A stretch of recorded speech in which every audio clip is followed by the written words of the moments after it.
पूर्व काल में चित्रभानु नामक एक शिकारी था।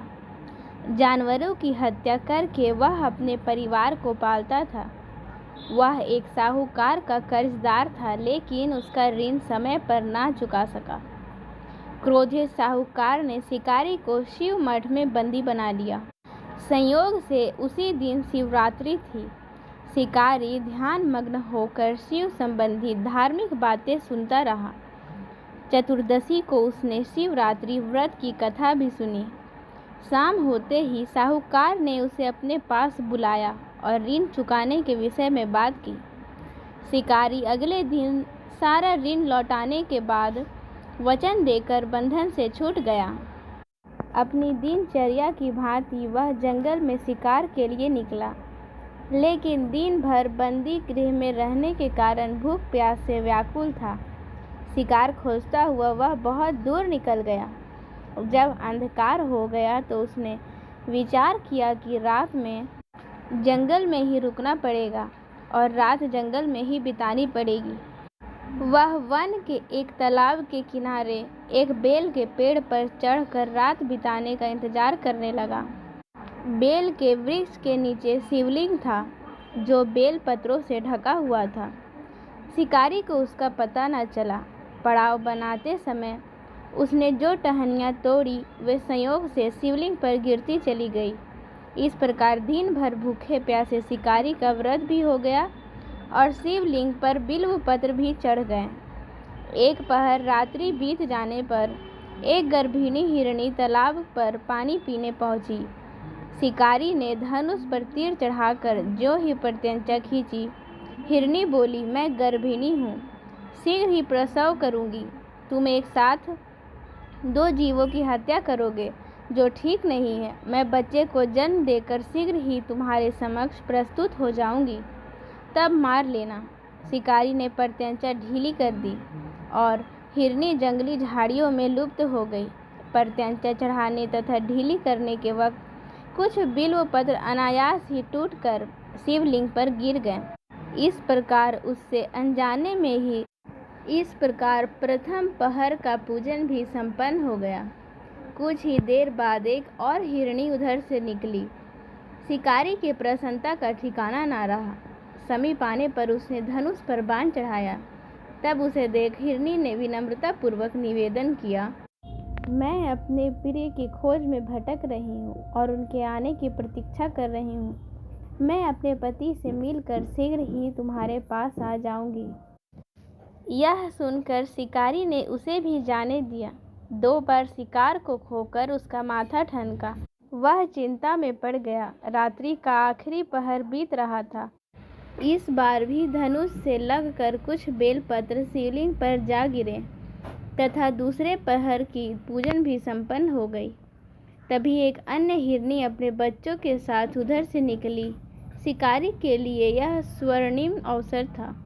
उसने धनुष पर तीर चढ़ाने में देर नहीं लगाई।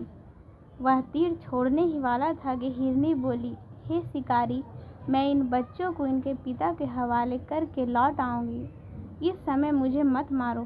शिकारी हंसा और बोला, सामने आए शिकार को छोड़ दूं? मैं ऐसा मूर्ख नहीं। इससे पहले मैं 2 बार अपना शिकार खो चुका हूँ। मेरे बच्चे भूख प्यास से व्यग्र हो रहे होंगे। उत्तर में हिरनी ने फिर कहा, जैसे तुम्हें अपने बच्चों की ममता सता रही है, ठीक वैसे ही मुझे भी चिंता है।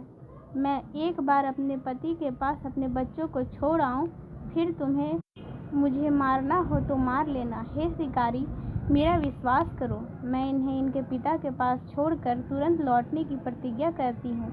हिरनी का दुख भरा स्वर सुनकर शिकारी को उस पर दया आ गई। उसने उस मृगी को भी जाने दिया। शिकार के अभाव में तथा भूख प्यास से व्याकुल शिकारी अनजाने में ही बेल वृक्ष पर बैठा बेलपत्र तोड़ तोड़ कर नीचे फेंकता जा रहा था। उसी समय एकाएक शिकारी ने हष्ट-पुष्ट मृग को रास्ते में आते हुए देखा। शिकारी ने सोच लिया कि इसका शिकार वह अवश्य करेगा।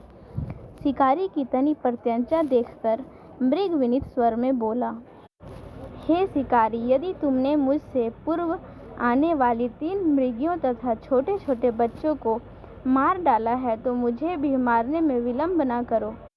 ताकि मुझे उनके वियोग में एक क्षण भी दुख ना सहना पड़े।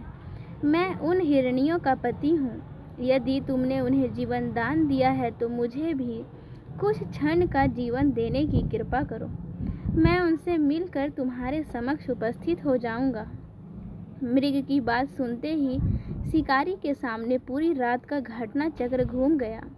उसने सारी कथा मृग को सुना दी। तब मृग ने कहा, मेरी तीनों पत्नियां जिस प्रकार प्रतिज्ञाबद्ध होकर गई है, मेरी मृत्यु से अपने धर्म का पालन नहीं कर पाएगी। अतः जैसे तुमने उन्हें विश्वास पात्र मानकर छोड़ा है, वैसे ही मुझे भी जाने दो। मैं उन सब के साथ तुम्हारे सामने शीघ्र ही उपस्थित होता हूँ। शिकारी ने उसे भी जाने दिया। इस प्रकार प्रातः हो गई। उपवास, रात्रि जागरण तथा शिवलिंग पर बेलपत्र चढ़ने से अनजाने में ही शिवरात्रि पर उस शिकारी की पूजा पूर्ण हो गई। पर अनजाने में ही की हुई पूजन का परिणाम उसे तत्काल मिला। शिकारी का हिंसक हृदय निर्मल हो गया, उसमें भगवत शक्ति का वास हो गया। थोड़ी ही देर बाद वह मृग सब परिवार शिकारी के समक्ष उपस्थित हो गया ताकि वह उनका शिकार कर सके। किंतु जंगली पशुओं की ऐसी सत्यता, सात्विकता एवं सामूहिक प्रेम भावना देखकर शिकारी को बड़ी ग्लानि हुई। उसने मृग परिवार को जीवन दान दे दिया। अनजाने में शिवरात्रि के व्रत का पालन करने पर भी शिकारी को मोक्ष की प्राप्ति हुई।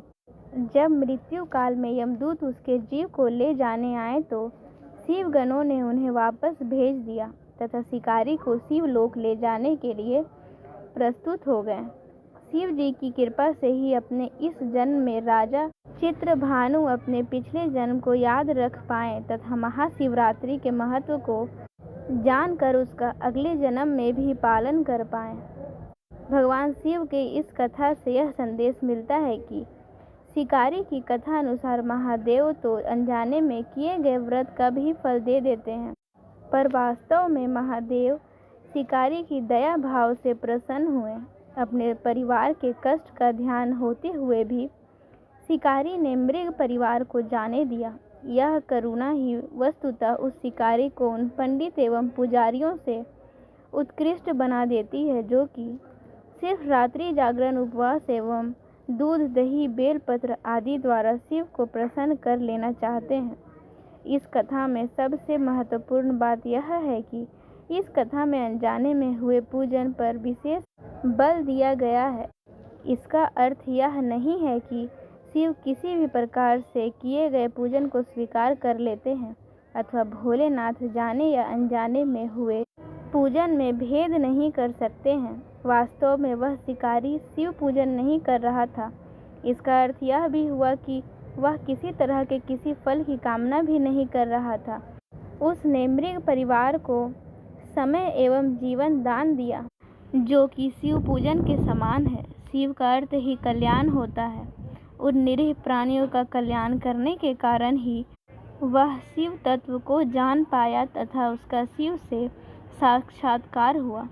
परोपकार करने के लिए महाशिवरात्रि का दिवस होना भी आवश्यक नहीं है।